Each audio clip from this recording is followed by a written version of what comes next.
Lárgate, me gritó. Lo que mi madre no sabía era que, al echarme, me estaba entregando las llaves de mi verdadera herencia. Todo empezó en la cena de mi cumpleaños número 34. Mi nombre es Sofía Garza. Tenía 34 años cuando mi madre convirtió la cena de mi cumpleaños en una ejecución pública. No con un cuchillo, no con sangre. Con una pluma de plata, una carpeta sellada y una frase que me demostró exactamente cuánto valía para la gente sentada en esa mesa. Fírmalo, Sofía, esta noche. El silencio en el comedor fue tan rápido que pude oír el hielo crujir dentro del vaso de alguien. Miré el documento frente a mí. Era grueso, legal, y ya estaba marcado con pequeñas pestañas amarillas, donde se suponía que debía ir mi firma. No me habían permitido leerlo. No me habían permitido hacer preguntas. Solo se esperaba que obedeciera, sonriera y fingiera que esto era amor. ¿Qué es? Pregunté. El rostro de mi madre no se movió, pero su voz bajó a un tono capaz de cortar. Protege a la familia. Fue entonces cuando supe que no me protegía a mí. Intenté alcanzar la primera página, pero ella golpeó la carpeta con la palma de su mano. No lo suficientemente fuerte como para dejar un moretón. Solo lo suficiente para humillarme frente a todos. Siempre has sido difícil, dijo. Siempre tan malagradecida. Siempre convencida de que eres más inteligente que el resto de nosotros. Miré alrededor de la mesa, esperando que una sola persona hablara. Nadie lo hizo. Entonces ella se levantó, señaló la puerta principal y gritó, «Lárgate». Toda la familia la respaldó. Nadie parpadeó. Nadie me siguió. Y yo no lloré, no supliqué. Simplemente tomé mi abrigo, dejé atrás mi pastel de cumpleaños intacto y salí sabiendo una cosa aterradora. Ella había elegido esa noche porque pensaba que yo no tenía a dónde ir. Me senté en mi auto, fuera del portón de la residencia, durante exactamente 7 minutos. Lo sé porque vi el reloj del tablero cambiar de 9:42 a 9:49 mientras la casa detrás de mí brillaba como si nada hubiera pasado. A través de las ventanas, todavía podía ver siluetas moviéndose por el comedor. La gente probablemente estaba susurrando. Quizás alguien se reía nerviosamente. Quizás alguien ya estaba limpiando el pastel de la mesa, borrándome como una mancha. La antigua Sofía habría conducido a un hotel y repasado cada insulto hasta el amanecer. La antigua Sofía habría escrito un largo mensaje preguntando por qué su propia madre la odiaba tanto. Pero la mujer sentada en ese auto había pasado años preparándose para una noche que nunca había querido creer que llegaría. No estaba en la quiebra, no estaba indefensa, y no era la hija confundida que creían poder acorralar. Durante 11 años, había trabajado como perito evaluador marítimo forense, el tipo de especialista al que las compañías de seguros llaman cuando los yates desaparecen, los buques de carga se incendian, los muelles se derrumban y los multimillonarios mienten sobre el valor de sus activos. Sabía cómo rastrear la propiedad a través de empresas fantasma. Sabía cómo leer contratos escritos para atrapar a la gente. Y 3 meses antes, había vendido mi participación minoritaria en una empresa de software de riesgo marítimo que ayudé a construir, discretamente, bajo el nombre de otra sociedad. Mi familia pensaba que tenía un extraño trabajo de consultoría. No tenían idea de que mi pago se había liquidado en una cuenta de depósito en garantía 2 días antes de mi cumpleaños. Tampoco tenían idea de que el documento que mi madre quería que firmara no era una sorpresa de cumpleaños, era una emboscada financiera. A las 9:52, mi teléfono vibró. Era un correo electrónico del notario público que cerraba la venta de la finca Viento Negro, una propiedad privada en la costa de Baja California Sur, con una residencia de piedra construida por un magnate naviero en la década de 1920. La había visitado 6 semanas antes bajo un perfil de compradora anónima, en parte como inversión, en parte como un desafío a mí misma. La finca había estado listada en 600 millones de pesos, luego se redujo a 500 después de una oferta extranjera fallida. Había negociado con firmeza, pagado las inspecciones y mantenido el trato en secreto, porque quería un lugar en el mundo que nunca le hubiera pertenecido a mi madre. El correo decía, fondos verificados. El vendedor ejecutará la transferencia final a las 8:30 am de mañana. Leí esa frase 3 veces. Luego me reí una vez. No porque fuera gracioso, sino porque el momento se sentía casi cruel. Mi madre acababa de echarme de una casa donde cada pared me recordaba que no era deseada. A la mañana siguiente, sería dueña de una finca fortaleza en la costa, pagada en su totalidad, sin hipotecas, sin un fideicomiso familiar controlado por ella, sin necesidad de pedir permiso. Esa noche, no conduje a un hotel. Conduje a una pequeña oficina que mantenía cerca de la marina, abrí un archivador metálico y saqué las copias que había hecho meses antes. Viejos registros de la empresa, el certificado de defunción de mi padre, las declaraciones financieras de mi madre y un sobresellado que el antiguo asistente de mi difunto padre me había enviado con una nota que decía: «Abre esto solo cuando tu madre te pida que firmes algo». Había tenido demasiado miedo de abrirlo antes. Mis manos temblaban mientras rompía el sello. Dentro había una sola memoria USB, una fotografía de mi padre sosteniéndome de niña y una línea escrita a mano que reconocí de viejas tarjetas de cumpleaños. Sofía, si intenta quitarte tu nombre, tu trabajo o tu herencia, no negocies. Analiza los números y luego revela la verdad. Esa fue la primera vez que entendí que mi madre no me había echado porque yo no valiera nada. Me echó porque yo era lo último que se interponía entre ella y todo lo que había robado. A la mañana siguiente, llevé el mismo vestido negro de mi cena de cumpleaños al cierre del trato. No me cambié porque quería recordar exactamente a quién creían haber desechado. Ese vestido todavía llevaba el ligero olor a humo de vela, perfume caro y humillación. Cada vez que miraba las mangas, recordaba el dedo de mi madre señalando hacia la puerta. Cada vez que sentía la tela contra mi piel, escuchaba el silencio de las personas que me habían visto irme. Pero en lugar de debilitarme, me afiló. A las 8:17, entré a una sala de juntas de cristal con vista a la marina en La Paz. El abogado del vendedor pareció sorprendido cuando di mi nombre. La gente siempre esperaba a alguien mayor, más frío, probablemente un hombre, cuando había 500 millones de pesos sobre la mesa. No esperaban a una mujer sin séquito, sin esposo a su lado, sin representante familiar y sin una explicación nerviosa de por qué estaba allí.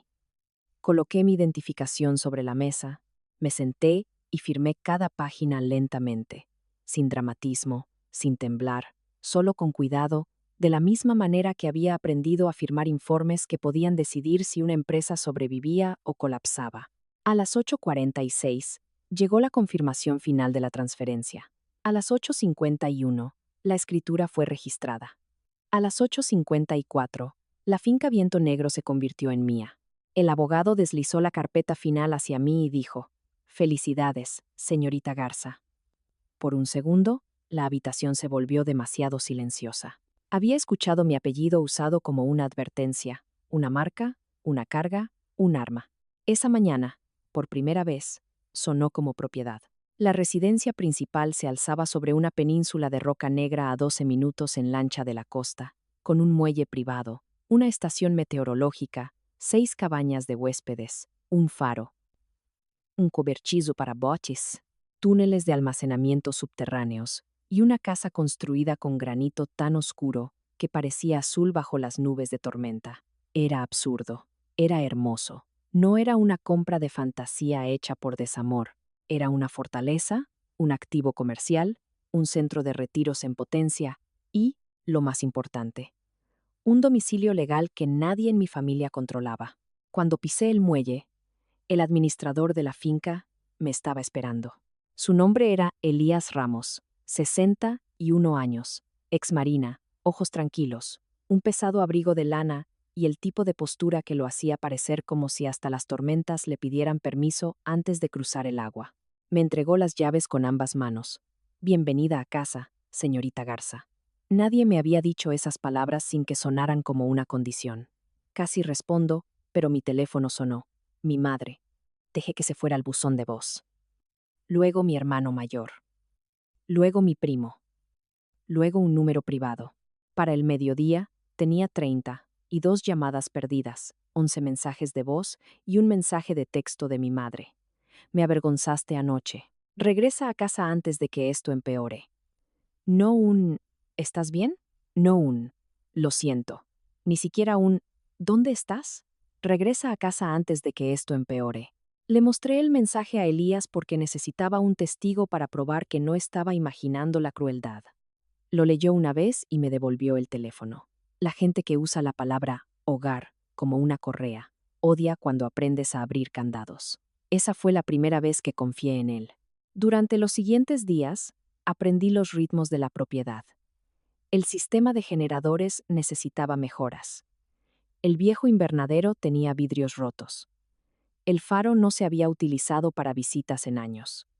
Las cabañas podrían convertirse en residencias para artistas, retiros legales, o tal vez un programa de verano para mujeres que se reconstruyen después de un abuso financiero.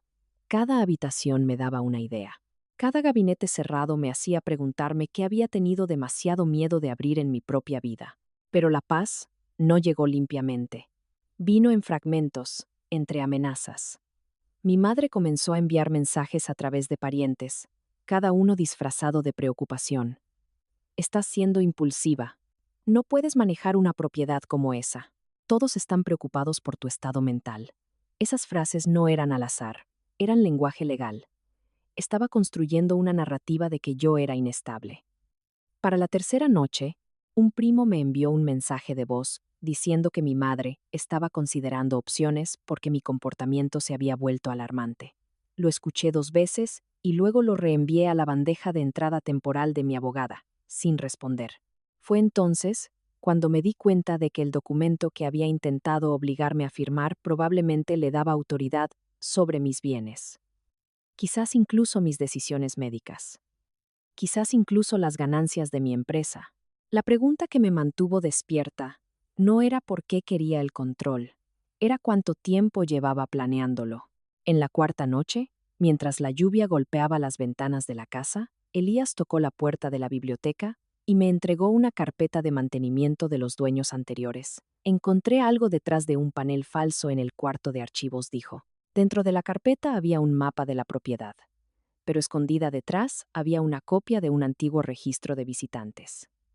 Un nombre aparecía 3 veces a lo largo de 7 años, el de mi madre. Había estado en la finca Viento Negro antes, mucho antes de que yo la comprara, mucho antes de que supiera que existía. Y de repente, mi lugar seguro ya no se sentía aleatorio. Se sentía como una trampa que alguien no había logrado cerrar antes de que yo entrara. Me quedé mirando la firma de mi madre en el registro hasta que la tinta pareció moverse. Margarita de la Garza. Su caligrafía era inconfundible. Ángulos agudos y presión perfecta, como si incluso el papel debiera temer decepcionarla. La primera visita había sido hace 15 años, 2 meses después de la muerte de mi padre. La segunda, hace 8 años, por la época en que me expulsaron de la fundación benéfica de la familia por no encajar con la imagen pública. La tercera visita fue el invierno pasado, 3 semanas antes de que recibiera un misterioso soplo anónimo de que la finca Viento Negro podría estar infravalorada. Se me heló el estómago. Había pensado que yo había encontrado la propiedad. Ahora me preguntaba si la propiedad había sido colocada en mi camino. ¿Era yo la compradora o alguien me había estado guiando hacia un campo de batalla que mi padre preparó años antes de que yo entendiera la guerra? Elías me ayudó a registrar el cuarto de archivos. Detrás de viejos libros de contabilidad, llaves oxidadas, baúles de cuero agrietado y mapas de navegación con olor a moho, encontramos un maletín de documentos metálico, cerrado con el nombre de la familia naviera original. La llave estaba pegada debajo de un cajón, casi demasiado obvio. Como si alguien quisiera que la persona correcta lo encontrara, pero que pasara desapercibido para alguien con prisa. Mi madre siempre tenía prisa cuando algo no le pertenecía. Dentro había copias de minutas de reuniones, registros de transferencias, fotografías y una carta dirigida a mi padre. La carta era de un hombre llamado Carlos Campos, un abogado patrimonial que había representado a varias viejas familias de Monterrey. Decía que mi padre lo había contratado para crear un fideicomiso independiente para mí, separado de mi madre, financiado a través de inversiones marítimas que mi padre había hecho antes de su muerte. El fideicomiso estaba diseñado para liberarse por etapas. Educación a los 21, capital semilla a los 25, acceso total a los 35, o antes si mi madre intentaba reclamar el control legal sobre mí. Yo tenía 34, a un año de distancia. A menos que lo de anoche contara como un intento. Se me cortó la respiración con tanta fuerza que me dolió. Mi padre lo había sabido. Quizás no todo, pero lo suficiente. Lo suficiente para construir un escudo legal para una hija que ni siquiera sabía que lo necesitaba. Lo suficiente para crear una trampa para la mujer que pasó años fingiendo ser la viuda afligida. En el maletín encontramos algo peor. Copias de actas de consejo falsificadas de la compañía de mi padre, transferencias de liquidación de seguros, documentos de beneficiarios alterados y notas escritas a mano que vinculaban a mi madre con un patrón de despojo de activos después de su muerte. No solo había sido controladora, había estado robando del patrimonio, de la fundación, posiblemente de mí. El descubrimiento hizo que la habitación se sintiera más pequeña. Todos esos años en que había calificado mis preguntas de irrespetuosas. Todos esos años en que había dicho que yo era demasiado desconfiada, demasiado fría, demasiado independiente. Quizás nunca había sido difícil. Quizás simplemente había estado demasiado cerca de la verdad. Llamé a Nora Campos, la nieta del abogado que había escrito la carta y ahora socia en su antiguo despacho. Respondió al segundo timbre. Cuando le dije mi nombre, se quedó en silencio por varios segundos. Luego dijo, me preguntaba cuándo llamarías. Esas 5 palabras abrieron una puerta que nunca podría volver a cerrar. Nora voló a La Paz a la mañana siguiente con 2 banqueros y un contador forense. Extendimos los documentos sobre la larga mesa del comedor de la finca. Parecía una sala de guerra porque lo era. Nora explicó que el fideicomiso de mi padre había sido enterrado bajo capas de cláusulas protectoras después de que muriera repentinamente en un accidente de lancha. Mi madre había intentado impugnarlo en privado, fracasó, y luego pasó años asegurándose de que yo nunca aprendiera lo suficiente como para activarlo. El contrato en mi cena de cumpleaños era su atajo final. Si lo hubiera firmado, podría haber argumentado que yo le había cedido voluntariamente mi autoridad financiera a su oficina familiar. No habría necesitado robar el pago de mi empresa. Se lo habría entregado en bandeja. Esa revelación no me hizo llorar. Me dejó muy quieta. Hay una furia que grita y otra que se convierte en matemáticas. La mía se volvió matemáticas. Calculamos los fondos desaparecidos. Coincidimos fechas. Revisamos las firmas del consejo. Comparamos documentos escaneados antiguos con los originales guardados en el archivo de la finca. Encontramos donaciones caritativas que habían salido bajo nombres de hospitales infantiles y regresado a través de facturas de consultoría a empresas vinculadas a los aliados más cercanos de mi madre. Encontramos pagos marcados como preservación del legado que no tenían nada que ver con preservar nada excepto su estilo de vida. Encontramos la factura de un investigador privado de hace 8 años con mi nombre en ella. Mi madre no solo había vigilado mi dinero, me había vigilado a mí. Para la medianoche, Nora parecía agotada, pero sus ojos brillaban. Sofía dijo, esto no es solo una falta de conducta familiar, esto es fraude. Miró hacia las ventanas donde el océano se estrellaba contra las rocas. Durante años, mi madre había entrenado a la familia para verme como dramática, inestable, malagradecida. Había convertido mis emociones en el problema para que nadie examinara sus acciones. Pero, ¿cómo llamas a una hija que deja de pedir amor y empieza a pedir pruebas? Peligrosa. En eso me convertí. Ant libra, libra. Laibra, libra, bra, pra, ta, libra. Antes de salir del comedor, Nora apartó una carpeta del resto. Hay algo más, dijo. El archivo del accidente de lancha de tu padre fue solicitado 2 veces después de su muerte. Una por la compañía de seguros y otra por el abogado privado de tu madre. Se me fue el aire de los pulmones. No hice la pregunta en voz alta, porque ya sabía que todos en la sala estaban pensando lo mismo. ¿Hasta dónde había llegado mi madre para mantener el control? ¿Y qué parte de mi vida se había construido sobre una mentira que ella esperaba que yo heredara en silencio? Mi madre hizo su primer movimiento oficial 6 días después de echarme.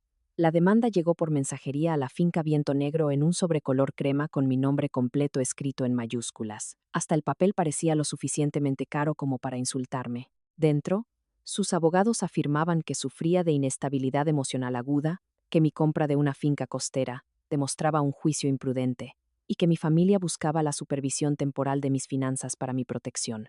Leí la frase 2 veces y sonreí con tanta calma que Nora pareció preocupada.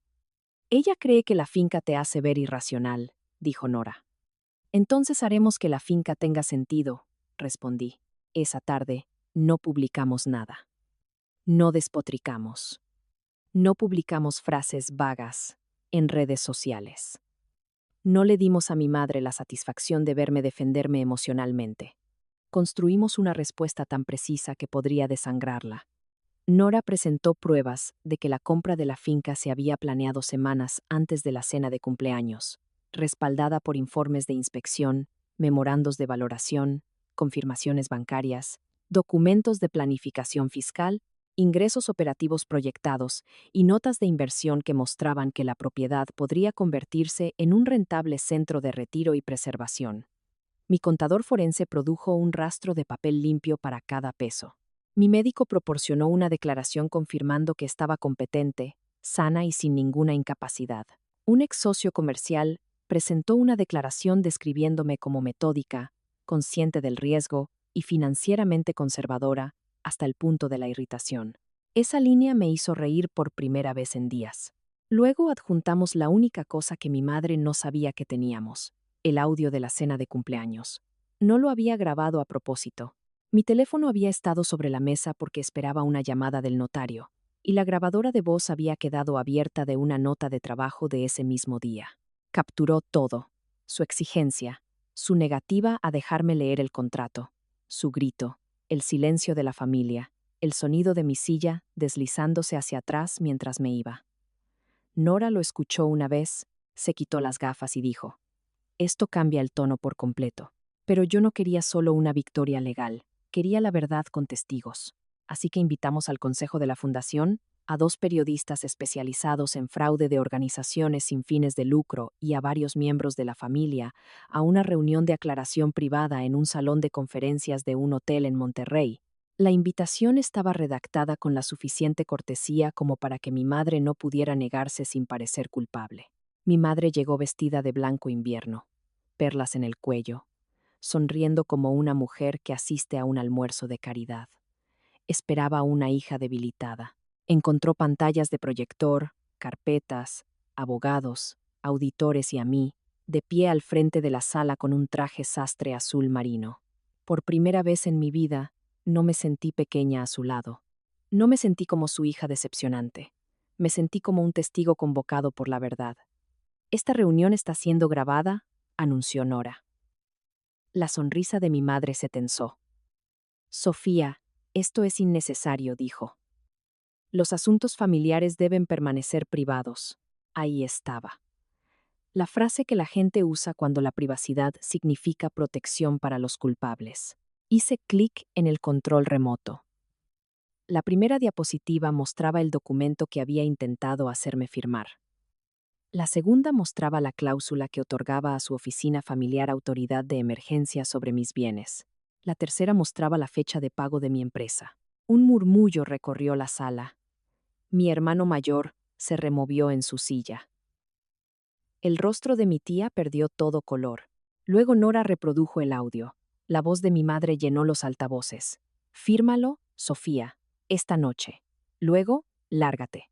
Nadie se movió, nadie tosió. Nadie la rescató del sonido de sí misma. Mis hermanos miraban la mesa. Mi tía se cubrió la boca. Mi madre me miró con un odio tan puro que casi se sentía honesto. «¿Grabaste a tu propia familia?», dijo. La miré y le hice la primera pregunta que importaba. «¿Por qué tenías miedo de que leyera el contrato?». No respondió, así que pasé a la siguiente diapositiva. Transferencias electrónicas, actas falsificadas, dinero de la fundación desviado a través de acuerdos de consultoría falsos, formularios de beneficiarios alterados, la factura de un investigador privado con mi nombre. El periodista del fondo se inclinó hacia adelante. Un miembro del consejo susurró: «Margarita, ¿qué es esto?». Mi madre se levantó tan bruscamente que su silla golpeó la pared. «Estos son documentos robados», espetó. Nora replicó: «No. Son registros patrimoniales pertenecientes a fideicomisos y entidades que su oficina no tenía autoridad para alterar». Entonces apareció la última diapositiva. Los registros de visitantes de la finca Viento Negro con la firma de mi madre. ¿Sabías lo del fideicomiso de mi padre?, dije. Mi voz no tembló. Viniste a la finca 3 veces porque aquí es donde se ocultaba parte del archivo. No me echaste porque te avergonzara. Me echaste porque se te estaba acabando el tiempo. Su máscara se agrietó. No por completo. Solo lo suficiente para que todos vieran el pánico debajo. Mocosa malagradecida susurró, pero el micrófono de la mesa de conferencias lo captó. La sala escuchó cada palabra. Y ese fue el momento en que el poder cambió. No porque yo gritara más fuerte, no porque la insultara de vuelta, sino porque había aprendido la única cosa que la gente controladora más teme: una víctima serena con pruebas. Mi familia comenzó a entender lo que yo había entendido bajo la lluvia en la finca. Mi madre no había estado protegiendo a la familia de mí, se había estado protegiendo a sí misma de la verdad. Al atardecer, la historia ya se movía más rápido de lo que mi madre podía controlar. Un periodista lo llamó una disputa familiar privada con consecuencias financieras públicas. El segundo lo llamó por su nombre: un escándalo de fraude en una organización benéfica ligado a un intento de petición de control financiero contra una hija adulta. El consejo de la fundación suspendió a mi madre pendiente de investigación en 24 horas. 2 directores renunciaron antes de que pudieran ser interrogados. Mi hermano, que me había visto ser expulsada sin decir una palabra, me llamó desde un número bloqueado y dijo: Sofía, yo no sabía, quería creerle. Una parte de mí todavía lo recordaba enseñándome a andar en bicicleta, cómo corría a mi lado por el camino de entrada gritando: no mires hacia abajo.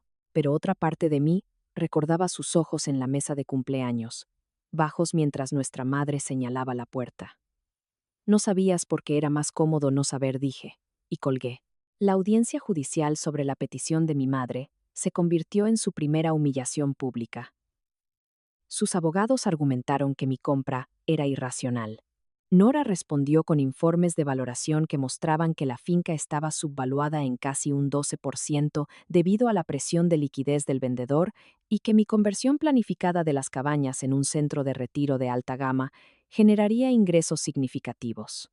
Luego, Nora reprodujo el audio del cumpleaños. El rostro del juez se endureció antes de que terminara la grabación. Mi madre se sentó perfectamente quieta, pero vi sus dedos clavándose en la palma de su mano.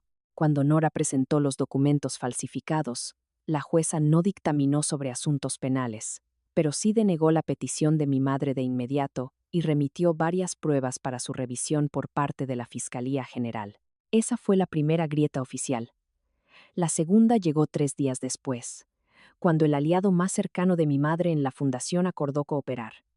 Entregó a los investigadores correos electrónicos, plantillas de facturas y un mensaje de mi madre que decía: Sofía nunca debe obtener acceso independiente. Hará preguntas que su padre debería haberse llevado a la tumba.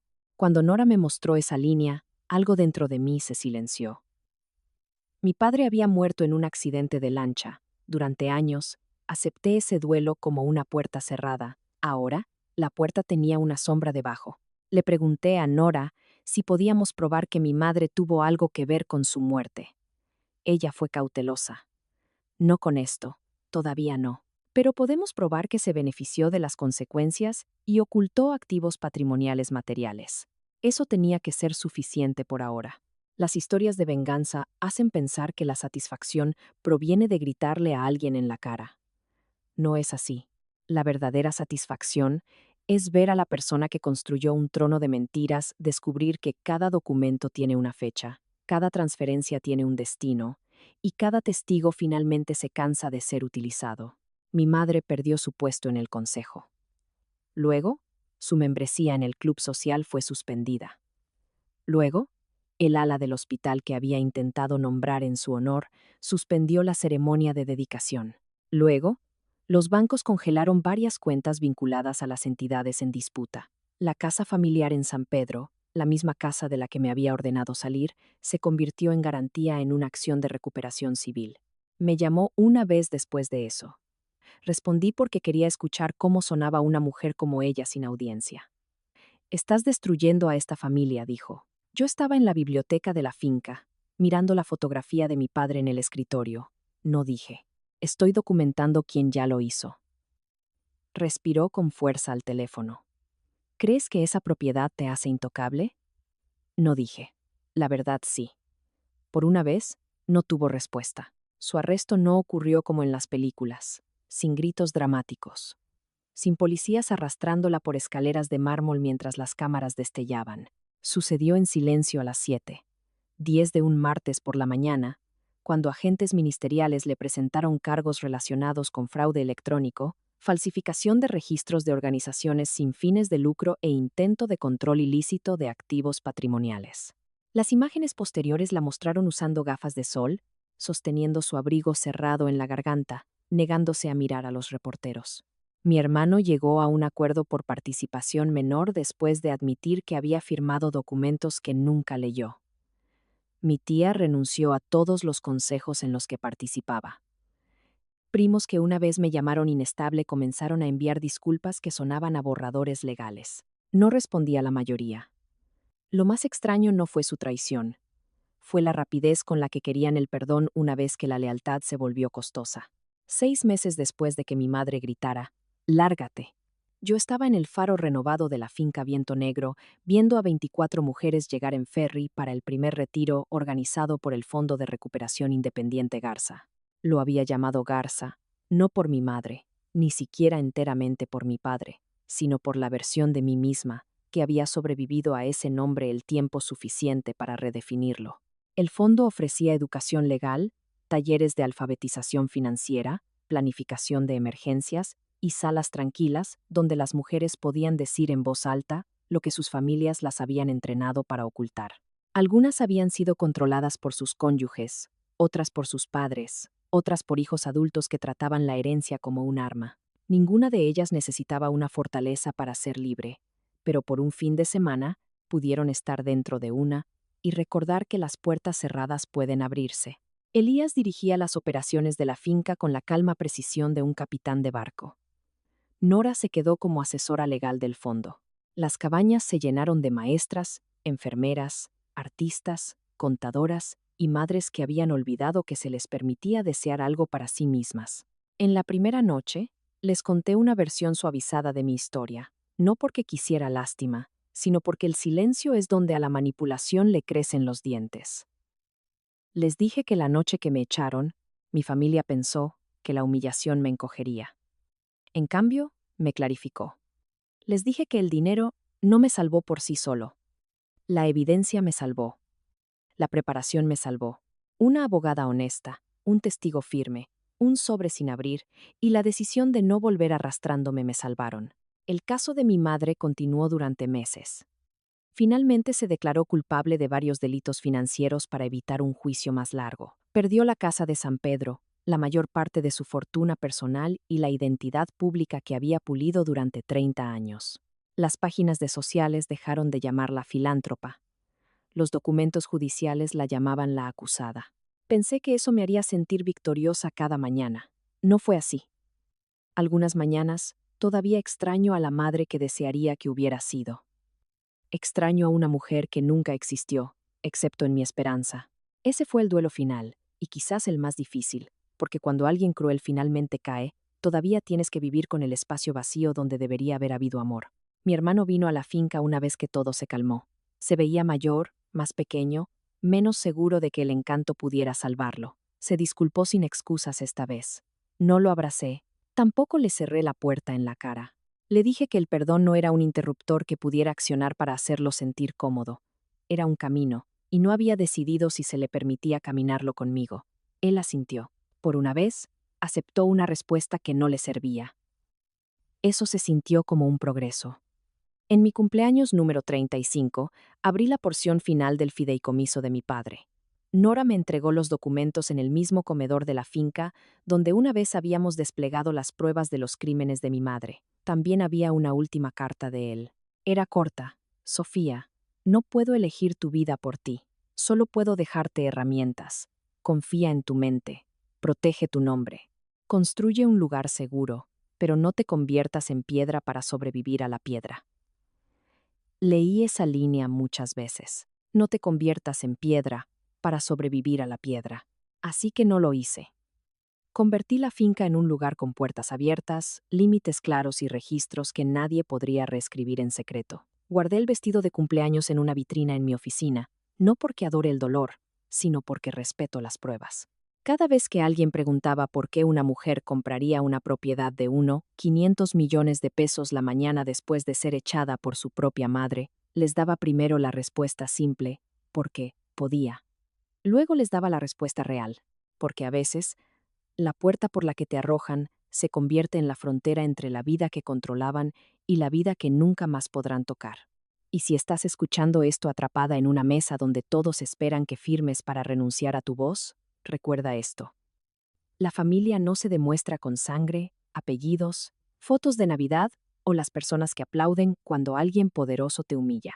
La familia se demuestra con protección, con verdad, con el coraje de estar a tu lado cuando el silencio sería más fácil. Mi madre gritó, «Lárgate», porque pensó que el exilio era un castigo. Nunca imaginó que se convertiría en mi herencia. En mi lugar, ¿qué habrías hecho? ¿Habrías buscado un acuerdo familiar para evitar el escándalo? ¿O habrías expuesto toda la verdad sin importar las consecuencias? Déjame tu respuesta en los comentarios. Muchas gracias por escuchar mi historia. Y no olvides suscribirte al canal.